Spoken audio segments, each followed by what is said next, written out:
Video coverage of ITEXPO is brought to you by Content Boost, the content marketing specialists. Amplify your sales today. All right, good afternoon, everybody. How you doing? I'm very happy it's raining because you're here. When I arrived yesterday, it was so sunny out, and I just didn't really want to come here because it was so beautiful. But I'm glad I'm here, and I'm glad it's raining. I'm glad you all are here. My name is Angel Diaz. I work for IBM. I do a lot around technology strategy, in particular around software and hardware and open technologies, in particular in cloud. But, you know, vision without execution is hallucination. So I spend quite a bit of time also executing the strategy, not just within the company, but also with you all in the industry. And that's what I'd like to do today, is talk a little bit about what's happening in the industry. So I'd like to break this kind of presentation down, and we can go either way. You know, I'm very casual, so if you guys want to do something deeper, we can go deeper. But I'm going to break this down into two sections. I'm hopefully going to lay out kind of a real call to action of what's happening, because we are living in an IT renaissance and a business renaissance. In fact, who of you all here are kind of technologists in an IT department and telco technologists? Now, who of you are business folks trying to think about new? So it's kind of half and half, right? You all should be walking with a little bit of swag, because it feels like the early 90s. There's just so much innovation going on, so much technology happening. And the opportunity for business folks to change their business models, do things differently, using new technology is huge. Okay, it is absolutely huge. And those businesses that are doing that are getting the competitive differentiation. Those that are not are being lagged, being caught behind. And that's really the focus I'd like to do. So I'm going to set the groundwork as to what is driving some of these workloads and why cloud in particular is very important for some of these emerging technologies like mobile, social, big data analytics. Now, first, some facts. We run a survey. We ask CEOs, CIOs, decision makers in companies, what are the most important factors for you? And for the second time in a row, technology, whether it's a business person or IT person, is viewed as an important factor.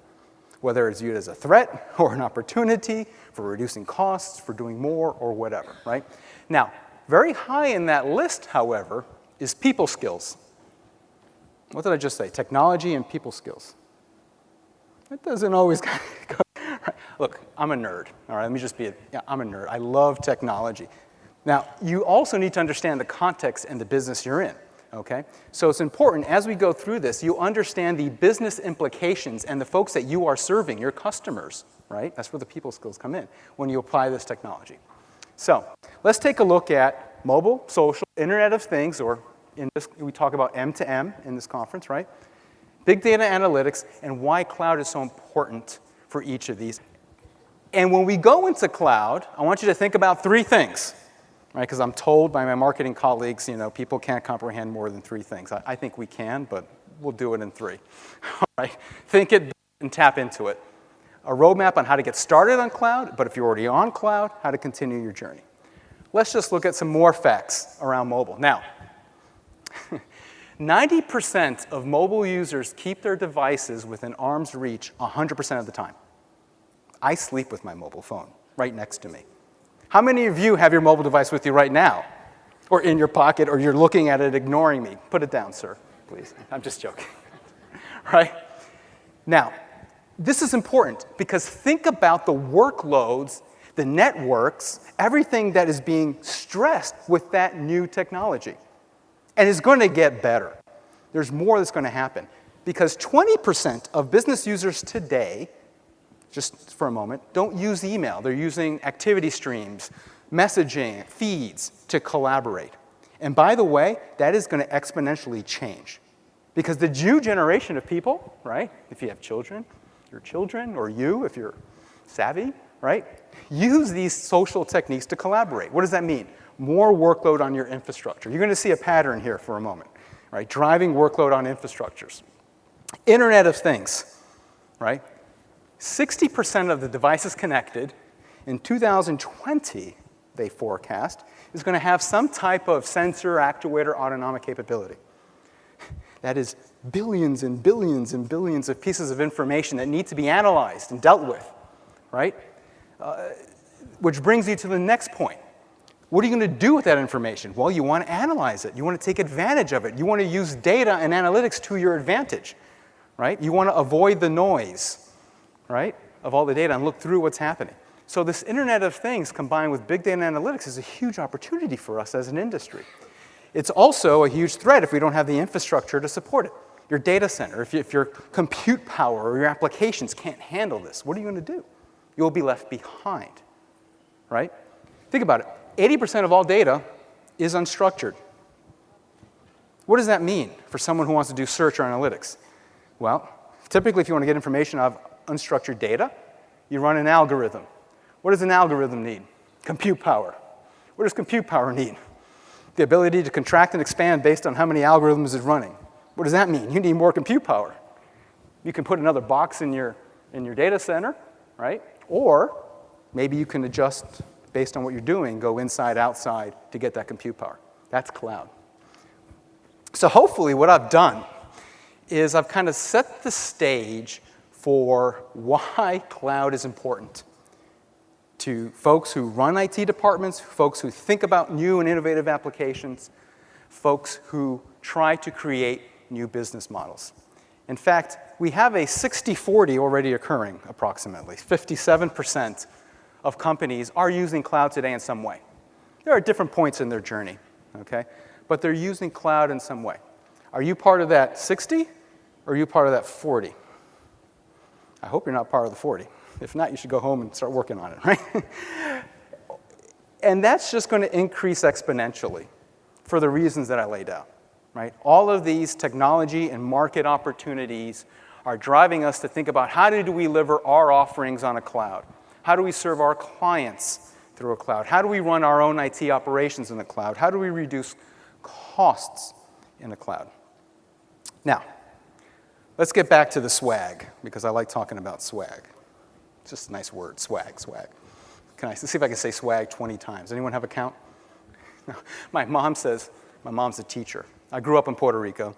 My mom's a teacher in Puerto Rico, and she says, you know, you have to teach to the objective, because when I talk, I tend to go all over the place, like I'm doing right now, right? So I'm going to try to stay on point. But there's a reason I mentioned swag, because back in the early days of the web, right, the early 90s, in fact, the 80s, I was at IBM Research at the Watson Center in New York doing research, and I was actually working with this guy named Tim Berners-Lee. Does anyone know who he is? Tim at MIT and I we worked together on a lot of the original standards. If you go look at CSS, the Cascading Style Sheet Standard, I co-authored that. I co-authored one of the original HTML specs. Those were fun days, you know, different days. We didn't know what we were doing. We were trying to disseminate and share math and science information. For Tim, it was about physics. For me, it was about math. Right? I was into computer algebra and distributed computing. It was about math, computing with math. Right? But what happened and what we found out was that if you take an ecosystem, an open approach for building technology, like we did with the web, right? You pair it up with some really good business ideas, you could have incredible business impact. You can grow a market. IBM created a market for itself, and frankly, the industry, around e-business, right? I remember back in the mid-90s, I do a lot of things, like I go to high schools and talk to kids about math and science to stay in school, et cetera. And I walk in and they say, oh, you're, you know, this was back then, you're with IBM, you're the e-business guy, right? It's just amazing how you can create brand recognition and grow markets if you combine open technology and accelerate market growth. And that's something as a company that we've learned, and a lot of others have learned as well, and over time continued to do so. And if you fast forward to where you are now, you look at mobile, you look at social, you look at big data analytics, and look at cloud. It is all built on open technologies, okay? And that's going to be a major theme as I get into the details of what I mean about cloud and the technologies and the open things behind it, okay? The same exact IT renaissance is occurring. However, it's different now. And the difference is that, well, we're much more connected. So we're growing at an amazing pace. I'll give you an example. We created something with a colleague, Rackspace. I think Rackspace is in the panel next. Something called OpenStack. It's at the infrastructure layer of cloud, the data center where you run your workloads, your virtual machines. We started that thing about a year and a half ago. You ever heard of something called Linux? Anybody heard of Linux? I hope, yes.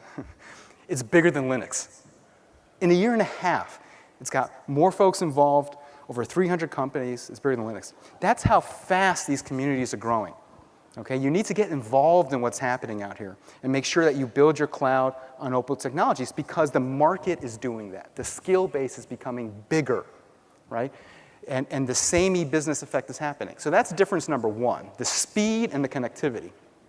Difference number two is, I'm keep watching the clock here, make sure I stay on target. Difference number two is when we think about these open technologies, whether it's cloud, mobile, social, et cetera, we have the use cases in mind early on. You all, the end users, the people who use this stuff, from vendors like me, not me, us, right, are involved in saying, well, this is what I need to do with cloud. This is why I need to use cloud. That's very different. When we started, does anyone know what the first XML standard was? I co-chaired it. It was the use case for the extensible markup language. It was the mathematical markup language, MathML. It's a great use case. That's not how we ended up using XML in the world, right? You understand? That kind of slowed things down a little bit. That's not happening now. You all are very vocal. Well, this is how I need to use it. MathML is great, but here's how we need to use cloud. Here's how we need to use mobile. IBM co-chairs the HTML5 specification. I think you're all familiar with HTML5. Why is that important? Over 60 to 70% of the applications that you use on your phone are HTML5 based and cross-device. You know, unless you're playing Minecraft or Infinity Blade or some other, I'm a gamer. We'll do some gaming analogies. Unless you're doing some high-res graphics thing, you're using an HTML5 application. That matters to you because you need to understand what that means to the network, what that means to the workloads. So, think it. It's important that you understand the art of the possible. So, 3 video game analogies. Number one, when you're playing a game, and the first time you've been in there, you don't know what you're doing, right? You're kind of running around. If you're playing an MMM, like World of Warcraft or something, you're kind of walking around. You don't know what you're doing, right? And people realize that pretty quickly, right? They see that you're a newbie, and they say L to P, learn to play. Well, when you get into cloud and you're looking at skills, you want to accelerate that skill on-ramp. You want to learn to play. You want your IT staff and your business folks to understand what you can do. So it's important that you have access to those skills, that you're not captured into a cloud set of technology where there's a small skill base. Open source communities are a great way of leveraging skill. In fact, in this different world that we're living in, okay, if you've got a question, you can usually get an answer in a forum within seconds, right? This person's nodding his head a lot, so I'm going to look at you. I like that. Anyone else nod their head, I'll look at them, right? It's hard to see with the lights, but this person seems to get it. No one else gets it. I'm talking like another language. So I just do it in Spanish? No? Okay. Also, when you look at, as the technology grows, as cloud adoption continues, right, you need to be able to hire folks. You're going to have a whole group of folks doing that. Now, the notion of skill, though, has changed. You need to develop what we call T-shaped skills. Look, you're all going to be experts in a particular area. If you're an IT person, you know a lot about networks, you know a lot about data centers, you know a lot about application development. We'll talk all about that. But you also have to know the context you're in, the business. That's the T in the T-shaped skill. If you want to evolve as an IT professional, you need to do that. Business people, you're not off the hook. Half of you all here raised your hand as a business person. You got to know your market. You got to know what you're doing. But you better understand the impact of those technologies I just mentioned as you think about your new business models. You need to go deep into the technology and understand the business. It's a two-way street. Companies that can create a culture that do that will succeed and do succeed. Now, building it. When you play a video game, going back to the video game analogy, and you have a slow network and not a great computer or kind of an old graphics card or something, you get something called lag.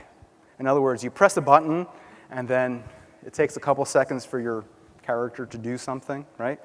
And what does that do? Well, if you're playing some kind of competitive game, you basically lose, right, really quickly, because the person you're playing with, he or she is not lagging, and you're basically done. Well, in the IT industry, okay, when you build out applications, Speed is the new Benjamin, the new currency. Speed to market. People talk about something called DevOps. Ever heard of DevOps? The collaboration between data center people and application people, right? Being able to deliver applications to your business quicker becomes very, very important. Change becomes very, very important, and client feedback. There is a new way of building applications out there, okay? I have an office in New York. That's where IBM's headquartered. I call that the mothership.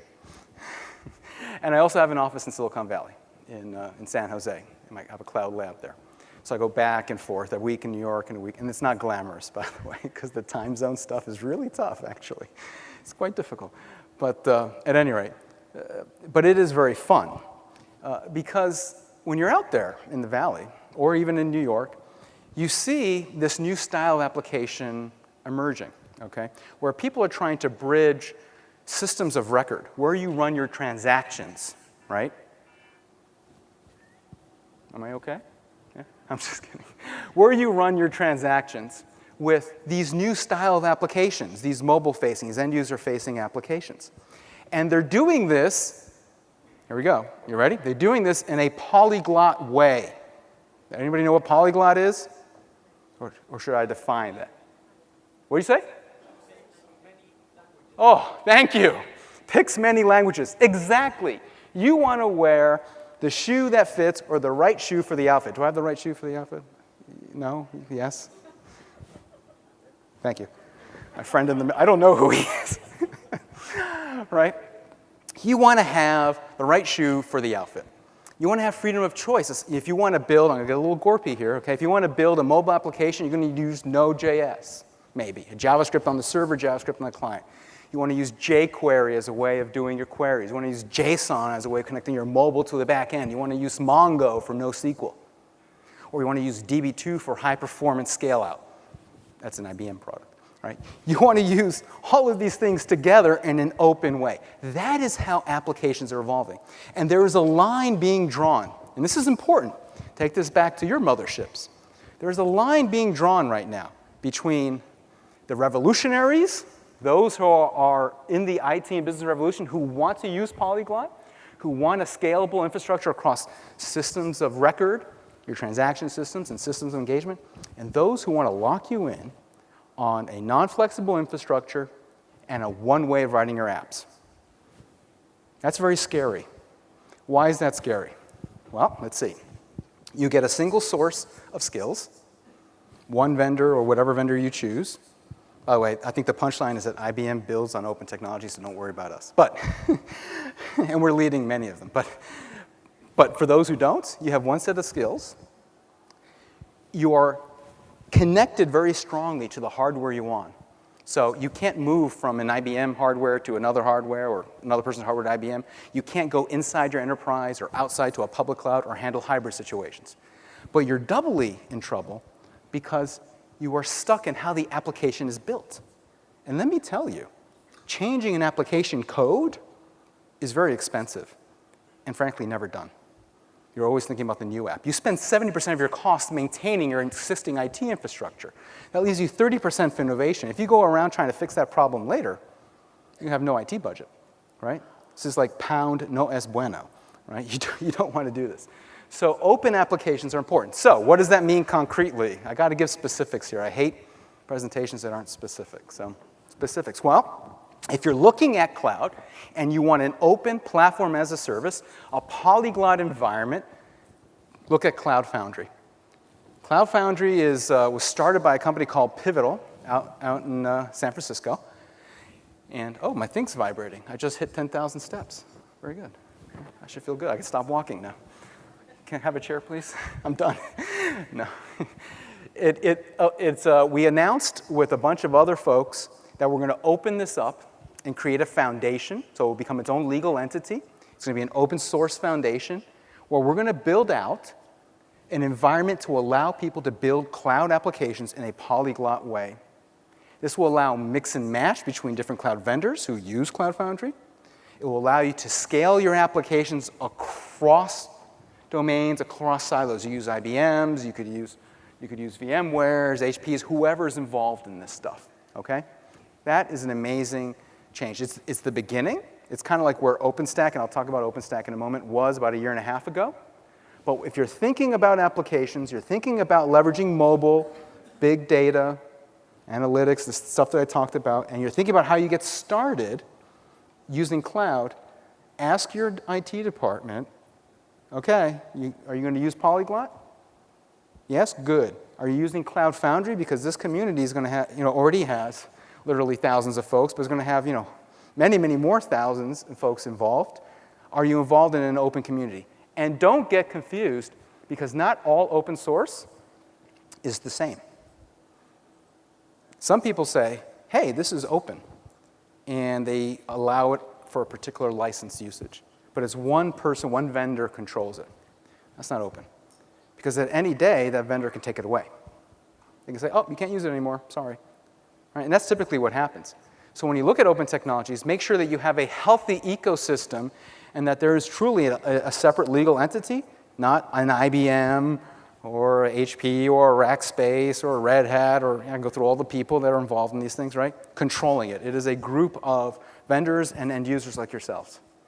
Very important, okay? Tap into it. Avoid the grind. So going back to video, does anybody play video games, or is this just not working here for you all? Am I the only person who plays games? I think so. What about my friend in the middle? I got one. Yes. You know what? I'm talking to you, man. That's it. I'll stand right here. When you play a game, right, part of the problem is you start at level 0. There's an analogy here for business folks and IT folks.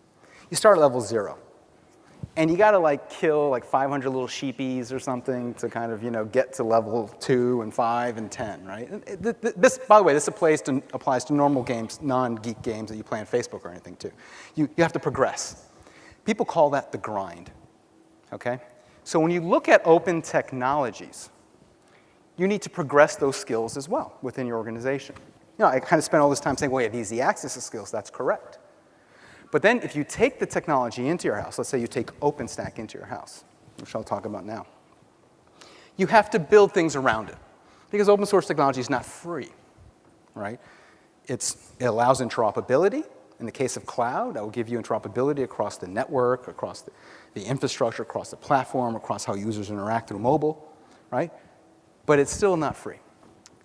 So what I suggest you do is, in order to level up to level 90 with your epic gear, right, which is good gear, use a vendor that uses open technology and packages it, hardens it, and provides support, versus using it yourself. That's an advice for how you quickly level up in the open world. So you're getting the benefits of using open technology, right? But you're also avoiding the grind that is associated sometimes with using open technology. Getting the support, getting the network connectivity you need to set up your virtual private networks and all the different things you need to do to build an actual cloud inside of an enterprise, okay? And with that, I go into OpenStack. I got to tell you, I am just so pleasantly surprised with what has happened in OpenStack. This was about 3.5 years ago when cloud was really starting up. We knew in IBM, and we knew in the industry, a lot of us who kind of talk about these things, knew that open and open source, and just like we did with the web, was really important. But we were kind of finding our way as to where to start, where to ground this. Because the notion of cloud, to some, was an evolution of existing technologies. To others, was a radically different way of application development. There wasn't a lot of clarity. It's kind of like where you would see Internet of Things now. Not a clarity of what it really means, but it's kind of forming up, right?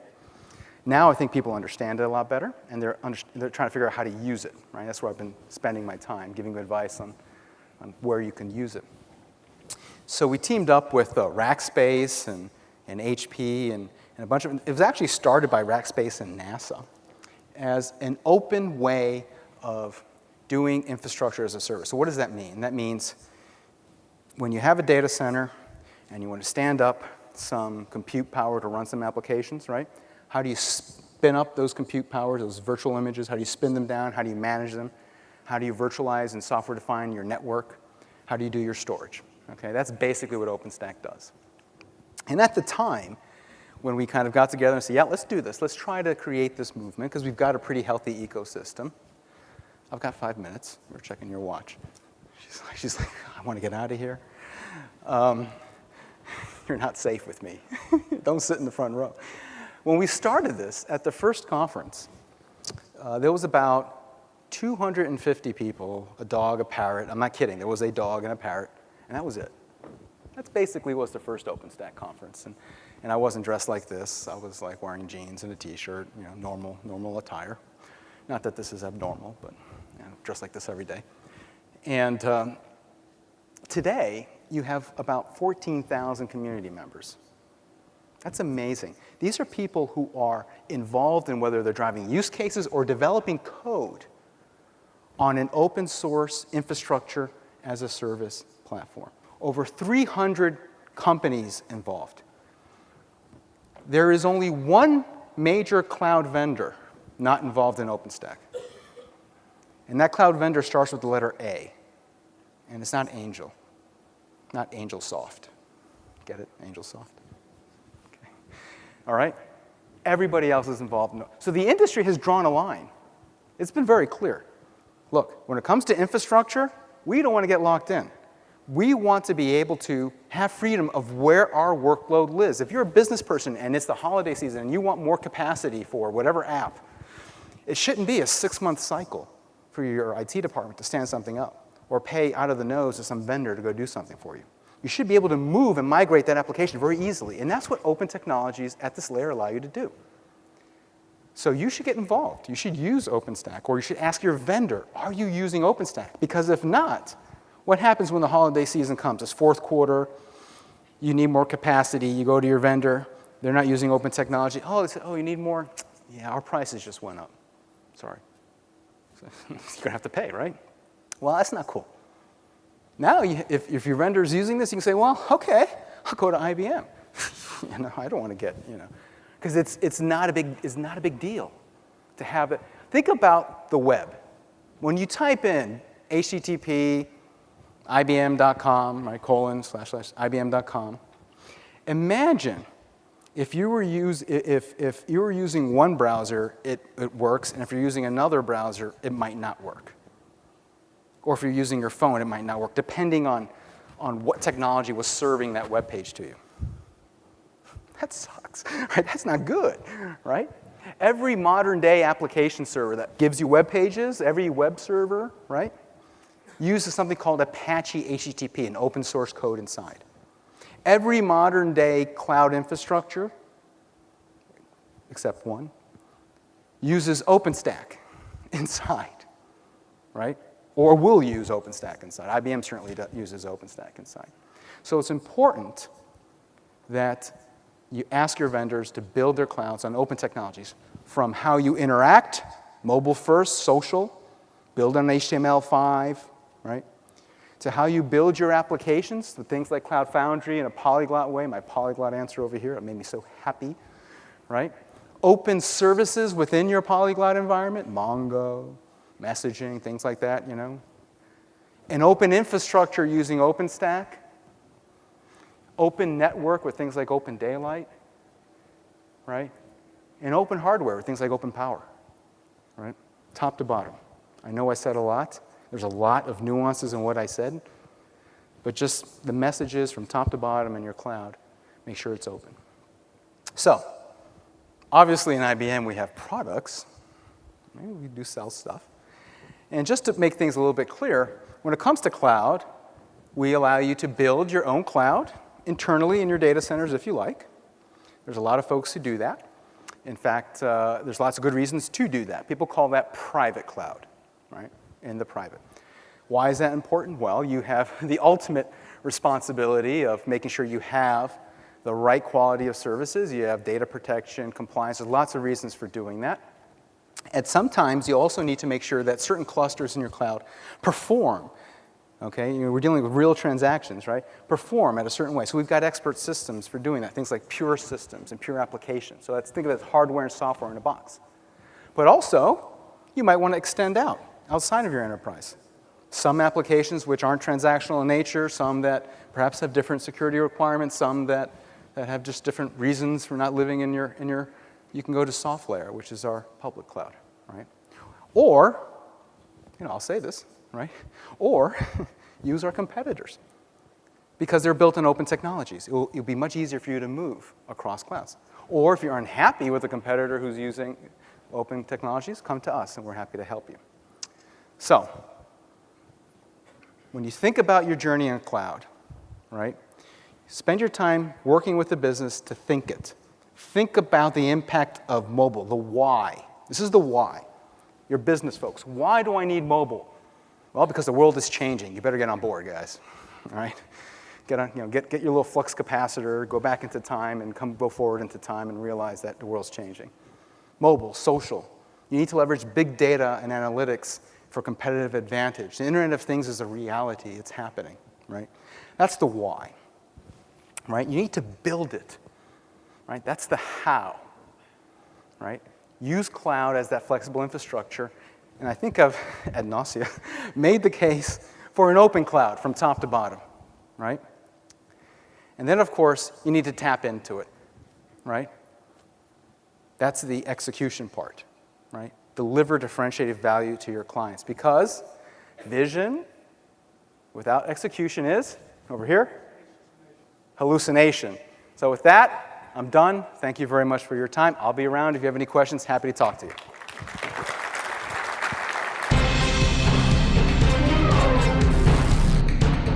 Video coverage of ITEXPO is brought to you by Content Boost, the content marketing specialists. Amplify your sales today.